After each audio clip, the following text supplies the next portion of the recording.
we're going to do is we are going to make a tray to set the creamer and sugar planters in that we just did the other day. So what we're going to do is use an old cabinet door for the base of this tray. Now, if you want to make a tray like this, you do not have to use a cabinet door. Use what you have.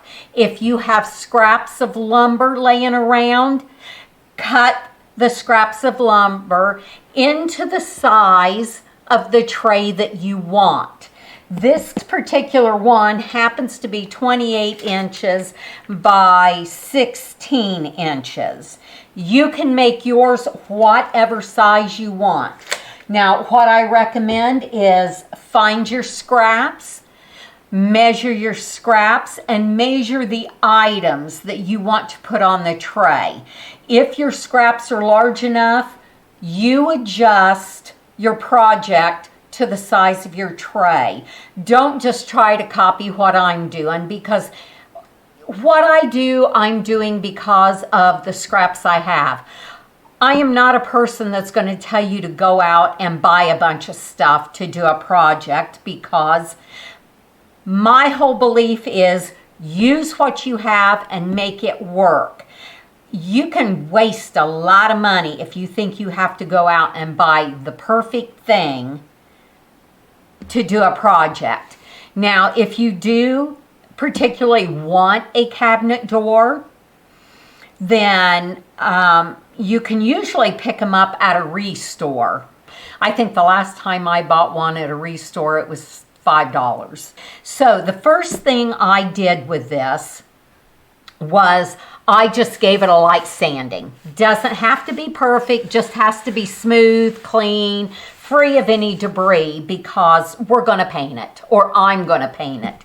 And that's optional too. If you want just a wooden tray, then don't paint it, just put a nice light sand or stain on it, and about 3 coats of clear finish over that, and you'll have a beautiful tray.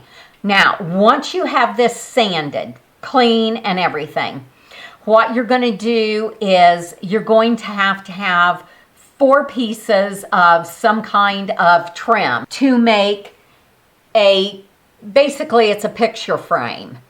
And I'm using what I have. If I had bigger pieces, I would make the inside of my tray a little larger. But this is what I have, so this is what we use. In my case, because my tray is a rectangle, I'm going to have 2 long pieces. You're going to cut a 45-degree angle on each end. Then you're going to do 2 shorter pieces depending on the length or the width of your project. Again, 45 degrees. These pieces are all going to fit together to look like a picture frame on top of this door. What you're going to do is you are going to lay your trim pieces out, and usually I try to get my opposite corners together and lined up. Now, if you are a perfectionist and you are using used lumber, which is what this is, it takes a little bit of time to get everything evened out. And like I said, when you have used lumber that's not perfect, there will be imperfections, and you're going to see a few cracks in this. But I have these scraps. I'm not going to go out and spend money. That's how I can live as inexpensively as I do, because I don't waste stuff, and I don't go out and spend money when I've got something that'll work. If you're a perfectionist and you're going to watch my channel, you're just going to have to get over that, because perfectionism can be very expensive. So this is how I am making an inset basically on this tray so that anything I put on here is not going to slip and slide off. It's also going to add just a little bit of artistic or architectural interest. Now, because I had to make my picture frame a little smaller than I wanted due to the size of scraps I have, I've got some empty spaces, some open spaces here on the end. Now, what we need to do is center this picture frame, and then I believe it's going to be 2.5 inches from each end. So it's going to have to go that way just a little bit. Yeah, just a little bit this way.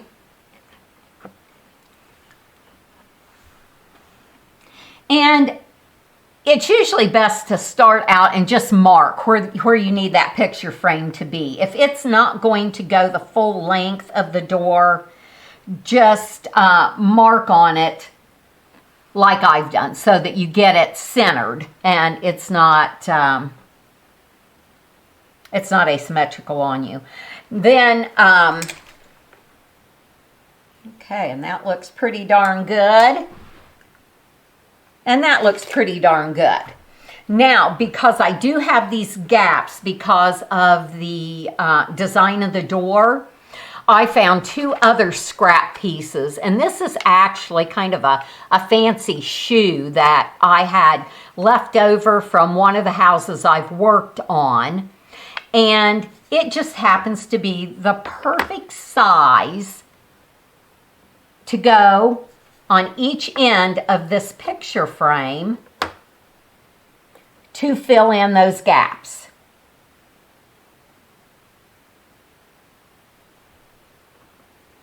So when you're doing a project like this and you are just using what you have, get all your scraps out and just kind of play jigsaw puzzle with it and see just what you have that will work together.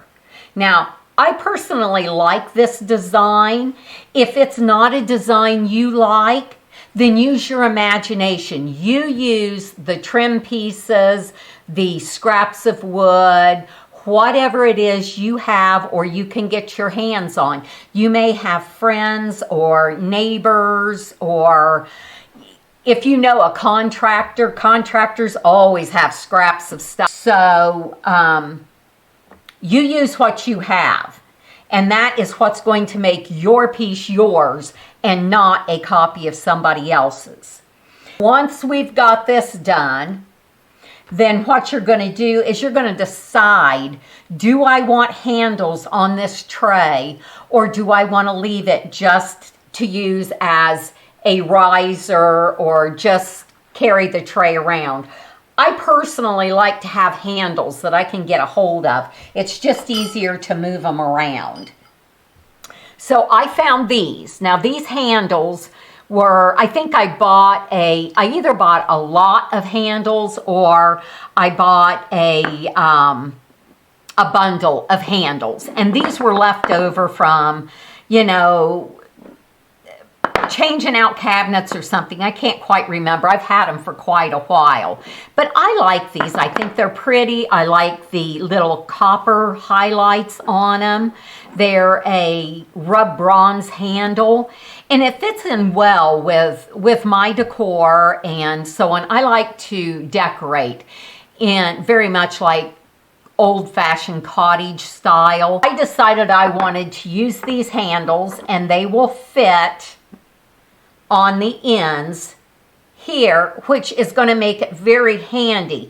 Now, I'm putting mine on top here. In the past, I have done some on the side, but just for my personal preference, I like to put them on top, because if I'm using this as a decor piece and it's full of stuff, or if I'm going to use it to serve people, I like to be able to grab it here.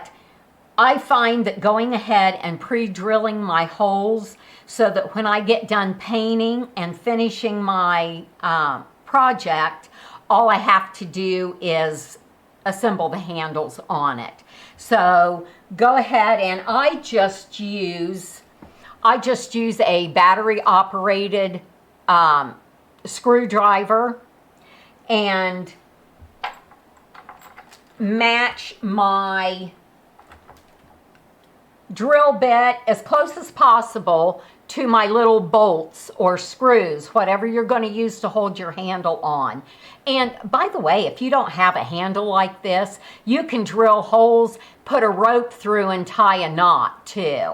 Whatever suits your style and whatever you have on hand. You could use a leather strap. So what I do is I just match up my bolt and my drill bit, get them pretty close to the same size. I also like to take a countersink drill bit and countersink those bolts or screws, whatever you're using, so that when you set it on the table, it sets flat. Those bolts, you don't have any bolts or screw heads either scratching a table or making your tray uneven.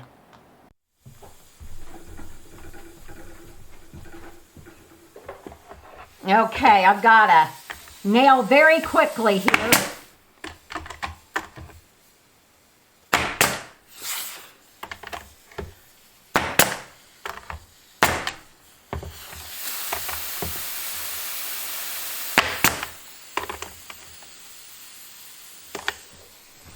Okay, what I'm doing now is I have taken some sawdust and I have mixed sawdust with wood glue. And where I have small cracks or large cracks, whatever you have that needs to be filled, you just mix it up to a fairly thick as far as consistency, and then you just take it and you press it into the crack or into the hole that you want to fill. Now you can really only kind of do cracks like this big and with this old beat up wood if you're going to paint it and really have it look good. If you want it to be a beautiful finished wooden piece, then I would suggest using a little bit better scraps. But I try not to let anything go to waste, so anything I have is up for grabs when I'm doing a project like this, because I'm just doing this for me. And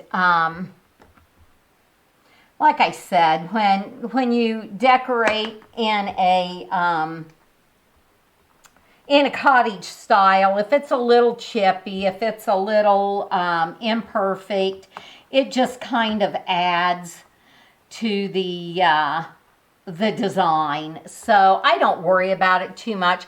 Now there are times that I want my pieces to come out absolutely perfect and I don't want any blemishes or anything. But with this trim, it's already pretty beat up. For this project, it's okay. I mean, like I said, it's just for me to use as a little decor piece in a little cottage. So it's going to be just fine. Now, once you've filled your cracks in, you're going to want to, I kind of tend to clean it up a little bit around. And then I let it set so that it can harden. And then I'll come back with some sandpaper and just touch up any of the places that, you know, need to be smoothed out. And once it's painted, you're really not going to see any of these cracks. And if I were using new good wood that wasn't twisted or bowed or anything like that, there wouldn't have been any cracks. Everything would have fit together just perfectly. But hey, this is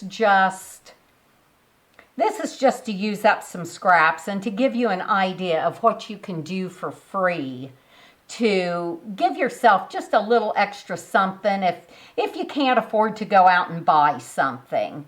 And you can use this method with a lot of different materials just to make little trays or little box risers or whatever. But by the time I get done with this tray, I will have spent $0 to make it. And it will work just fine for my broken china. In fact, any of the chippy places or imperfections, it'll just go right along with that broken china. It'll be that same feeling. So I'm going to go ahead and let this dry.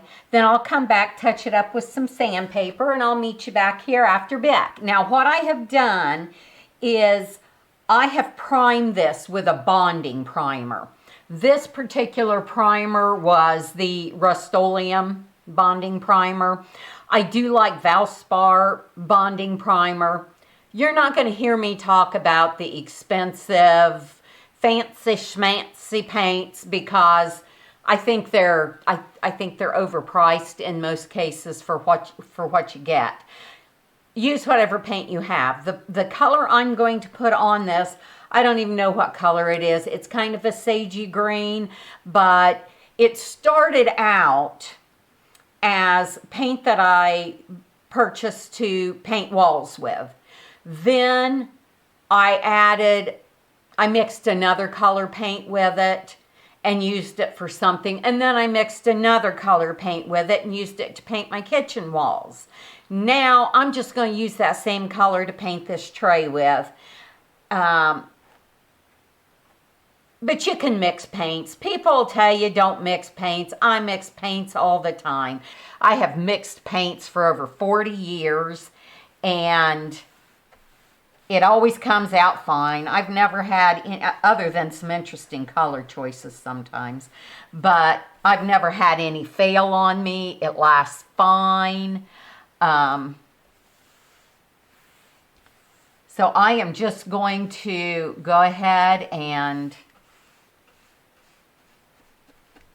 put a coat of my color on it. And I did put 2 coats of the primer on it because I find using old recycled wood and so on, if you put 2 coats of primer, it tends to help fill in imperfections and it just gives you a good layer. If you want to distress it later or something like that, you don't have to worry about going through thin layers of paint. You don't take off too much. And because this is a very ornamental trim, I am painting with just a brush. Now, if you want to do something smooth, you might want to use a foam roller on it, but there again, I use what I have. It's not about perfections, ladies. It's about learning that you can do some beautiful projects without going out and spending a bunch of money. It's about using your creativity. It is about using what you have and making it work. And it's not hard to make it work. You just keep at it till you get it right. And don't get too frustrated. Our imperfections make us who we are.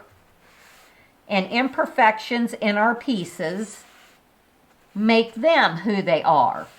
Now, I did want to say too, when you put your trim on, if you find you have cracks underneath where your trim is, where maybe it just doesn't look solid there, go ahead, use a little caulk and fill that in. It's not hard to do. Just take a little bit, and either squeeze it on there, put it on your finger, whatever, and then just smooth it out with a damp finger, and you can get a really good finish.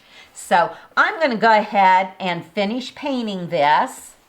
And if you are working along with me, you go ahead and finish painting yours, and I will be back in just a few minutes. Well, it'll take more than a few minutes, but I will be back in just a little bit once I have 2 coats of paint. Okay, we're back. I have put 3 coats of paint on this tray and attached the handles. That is all I've done. You may want to try some other options on this. If you wanted, you could, instead of leaving the bottom of the tray plain, you could maybe put a rub on. You could put a piece of wallpaper in there to give a little design. I think eventually I'm going to actually put a lace design on the bottom of mine. And if that's something you don't know how to do or haven't done it in the past, if you would like me to show that process on camera, I would be happy to do so.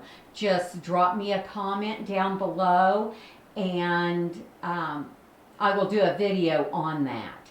But at this point, I am just going to leave this as is, and I think it is the perfect foundation for my resurrected china.